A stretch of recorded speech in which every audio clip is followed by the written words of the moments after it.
Hi, ఈరోజు వచ్చేసి మా బ్రేక్ఫాస్ట్ దోశ. ఇది వచ్చేసి నేను క్యారెట్ ఆనియన్స్తో వేసుకుంటున్నాను. ఇది ఎలాగో చూద్దాం రండి.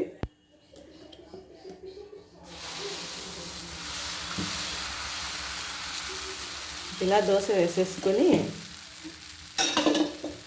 కొంచెం లైట్గా ఆయిల్ అప్లై చేసుకొని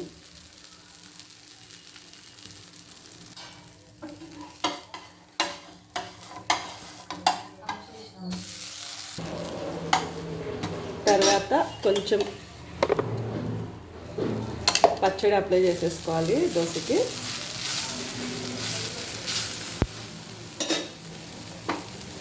తర్వాత కొంచెం పప్పుల పొడి కూడా వేసేసుకొని ఇప్పుడు తరిగి పెట్టుకున్న క్యారెట్ ఆనియన్స్ అన్నమాట. ఇట్లా క్యారెట్ ఆనియన్స్ పెట్టుకొని ఈయన దోశ వేసుకుంటే ఉంటుందండి, భలే ఉంటుంది. ఒకసారి కావాలంటే ట్రై చేసి చూడండి. మనకి క్యారెట్ తిన్నామన్న ఫీల్ కూడా ఉంటుందన్నమాట. అదే పనిగా అయితే మనము తినలేము కదా, ఇట్లా ఖచ్చితంగా దోశలో అయితే కానీ ఖచ్చితంగా పెట్టుకొని తింటాము. తర్వాత దీనికి కొంచెం ఆయిల్ అప్లై చేసేసుకోవాలి. తర్వాత ఒక్క 1 మినిట్ ఇట్లా పెట్టినామంటే మగ్గిపోతాయి అన్నమాట క్యారెట్ ఆనియన్.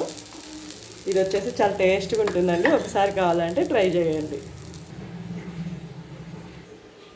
చూసారు కదా, నా దోశలు అయితే రెడీ. ఇవి వచ్చేసి నేను 2 వేసుకున్నాను. క్యారెట్ చూసారా, భలే మగ్గిపోయింది లోపల. ఇప్పుడు టేస్ట్ చూద్దాము. చాలా వేడి ఉంది. టేస్ట్ అయితే ఇంకా చెప్పని అవసరం లేదండి. దోశలు ఇష్టపడే వాళ్ళైతే ఆటోమేటిక్గా ఇట్లాంటి వెరైటీ దోశలు ఇంకా ఇంట్రెస్ట్గా తింటారు కదా.